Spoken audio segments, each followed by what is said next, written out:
Let me tell you something about rock bottom. I thought I hit it when my wife passed away. I was wrong. Rock bottom is lying in a hospital bed, with a tumor the size of a baseball, eating through your stomach, and your phone buzzes with a text from the woman you were about to marry. Not a call, not a visit, a text. But I'm getting ahead of myself. Because before I get to that message, the one that destroyed me and eventually saved me, you need to understand exactly how deep I was in with this woman. My name's Daniel. I'm 46 now, based outside of Frisco, Texas. 4 years ago, I was the guy nobody expected to fall in love again. My wife had passed when my daughters were still young. After that, I shut everything down. No dating, no distractions. Just work, my girls, and survival mode. That was my whole life for years. Then, I walked into a charity fundraiser in Dallas and met Nicole. She was 39. Smart, warm. The kind of woman who laughs with her whole body. We were slow, intentional, careful. She had a younger daughter of her own. I had 2 girls. And somehow, against every odd, it worked. The kids clicked. The families clicked. We clicked. We started talking about marriage, about selling her house, combining everything, building one life together. And when Nicole got diagnosed with a progressive neurological condition, the kind that doctors said would eventually put her in a wheelchair, I didn't flinch. Not even a little. We actually started designing a custom home together. ADA compliant. Wide hallways. Accessible bathrooms. Every detail planned around making sure she'd be comfortable no matter what the disease took from her. I loved her that much. And because I ran a construction business on the side, I started renovating her current house myself. New landscaping, kitchen upgrades, patio expansion, full drainage work, all to boost the resale value before we sold it and moved forward together. $32,000 in materials, labor, and time. But I never pressured her for a dime. We had a written agreement. Everything would be settled once the house sold. I trusted her completely. That was my first mistake. Then my body started failing. It started small. Couldn't eat right. Felt constantly drained. Then the vomiting. Then the weight falling off my frame like I was melting. Then blood. After weeks of tests, the doctor sat me down and said the word nobody ever wants to hear. Cancer. Stomach tumor. Roughly the size of a baseball. Chemotherapy started almost immediately, and I want to be honest with you, it destroyed me. There were days I couldn't stand long enough to shower. Days I couldn't keep water down. Days I genuinely didn't know if I was going to make it. Nicole was there in those early weeks. Supportive. Present, but so was her best friend, Ryan. Now, Ryan had been around our whole relationship. Nicole always called him basically family. We'd had dinners together, watched football together, even vacationed together once. I trusted the guy. I literally gave him the code to my garage. When chemo got really bad, Ryan drove me to treatments a few times. Sat in that waiting room. Told me things like, "She's scared, man, but she loves you. Hang in there." I believed every word. Meanwhile, Nicole started disappearing. Stopped staying over. Stopped bringing her daughter around. Stopped picking up the phone as fast. It felt like she was emotionally moving out before she physically moved anywhere. Then one night, one of the worst nights of the entire chemo cycle, my phone lit up. Text message. "I love you, but I can't see myself taking care of someone this sick long term. I think we need to move on. I just need you to sit with that for a second. 4 years.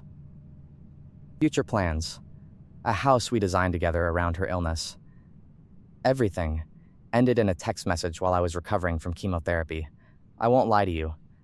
That message broke something inside me that I'm not sure had a name before that night. But I made a decision right then and there.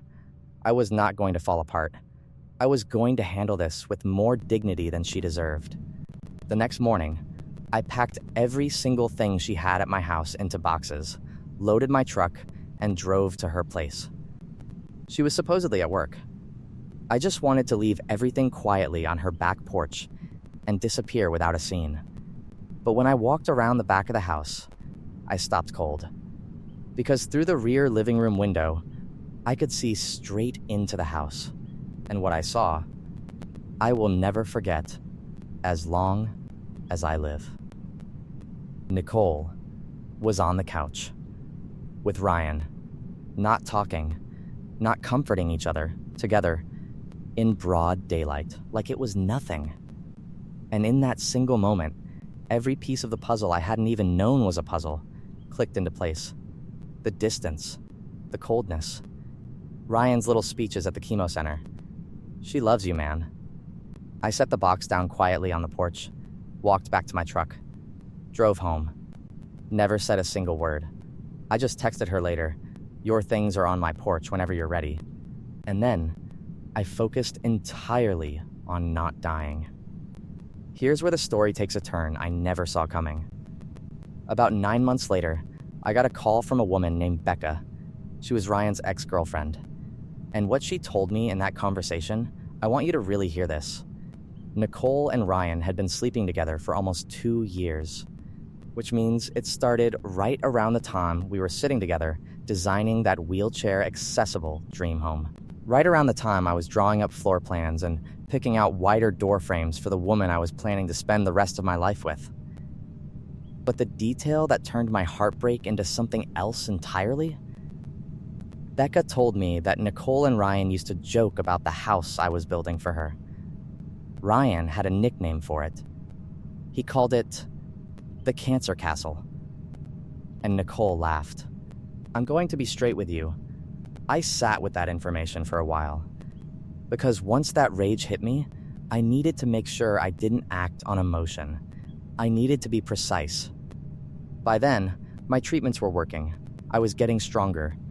I was back in my office, getting my business back in order. And one afternoon, I opened a drawer and found a folder. Every construction invoice from Nicole's house. Every receipt. Every signed agreement. Every line item. Total, $32,680. And here's the part that almost felt like fate reaching down and handing me a gift. Nicole had just listed her house for sale. I picked up the phone and called my attorney that same afternoon. Within days, liens were filed against the property. And with accumulated interest, legal fees, and contractual penalties for non-payment, the number had grown considerably since I first put down that hammer. That sale could not close. Not a single dollar could transfer until every cent was settled. You want to know what happened when the dust finally cleared? After paying off her remaining mortgage and every legal obligation attached to that house, Nicole walked away from the sale with barely enough to survive. The new house she and Ryan had been planning to buy together? Gone. And Ryan, the second the financial pressure landed, he was out. Completely vanished. Turns out, living the thrill of sneaking around with a sick man's girlfriend is a lot more fun than actually stepping up when life gets hard.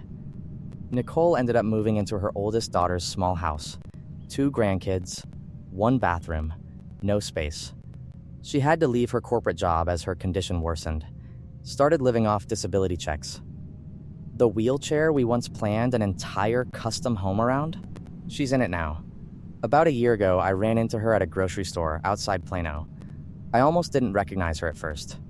She looked, and I say this without any joy, like a different person. 20 years older, tired in a way that goes beyond physical. We spoke for maybe 2 minutes. Politely, calmly. I pushed my cart. She rolled past. That was it.